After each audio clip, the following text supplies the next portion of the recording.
What's up, guys? Thank you for tuning in to another Wellness Wednesday hosted by yours truly. Today I'm going to be explaining to you why you need to stop watching the news, as it literally worsens anxiety and depression.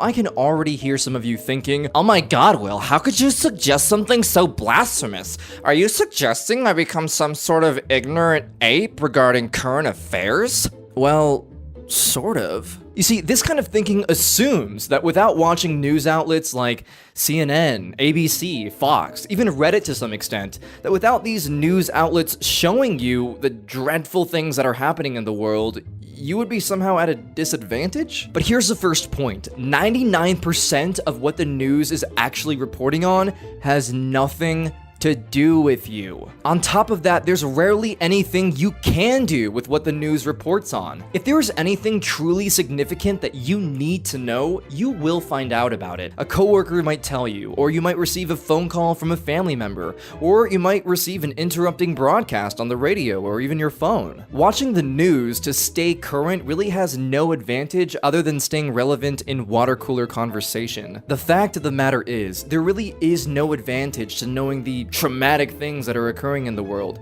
This doesn't actually help you excel in your own life. Watching the news regularly puts you at an extreme disadvantage because it instills in you fear and anxiety. Realize that the news outlets are a business. They're not here to inform you. They're here to make money. And they know they can attract viewers by taking advantage of one big thing: our vulnerability to fear-based articles. That's right, today's news media prosper by instilling messages of fear. It's as simple as that. Every day, there is a rat race between news outlets to see who can come up with the most negative, sensationalist headline to attract viewers. And that's because they know that our natural tendency as human beings is to want to know more about things that can potentially harm us. You may know somebody who already watches the news regularly and tells you about it.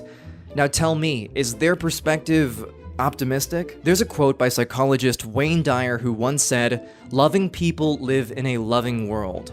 Hostile people live in a hostile world." Same world. What I think Dyer meant is that really, your world comes down to your individual perspective. It comes down to what you're allowing yourself to be exposed to, what kind of information you're absorbing.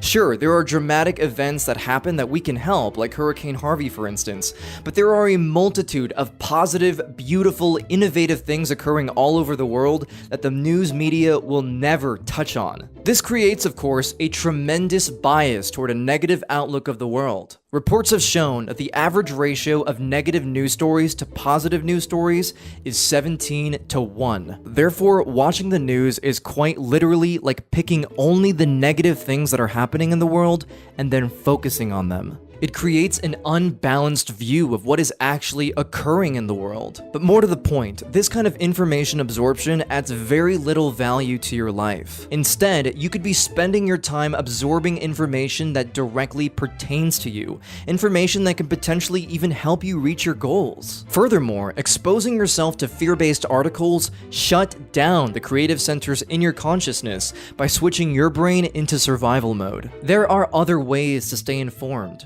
You can read books, you can watch innovative TED Talks, you can listen to podcasts from inspiring individuals that you look up to. I encourage you to surround yourself with information that adds value to your life, instead of information that provokes primitive receptors like fear and anxiety. So if you watch the news on a daily or even weekly basis, I challenge you to stop watching the news completely for at least a few weeks. You'll feel the immediate results. Your outlook will be more positive, and your focus will be centered on something that truly matters: the progression of your own life. I hope you found this information helpful. If you struggle with anxiety or depression, I really encourage you to check out my free guided meditation that you can download on the first link below in the description or the first comment that I'll pin to the top. This guided meditation that I've put together for you will help you stay grounded, and through repeated practice will help you steer clear of negative thinking. Remember, there's a Wellness Wednesday every single Wednesday, so go ahead and stop by next week for another informative video. Click here to subscribe if you haven't already, already, and for another place to find my guided meditation, go ahead and click this button here. I'll see you guys next week.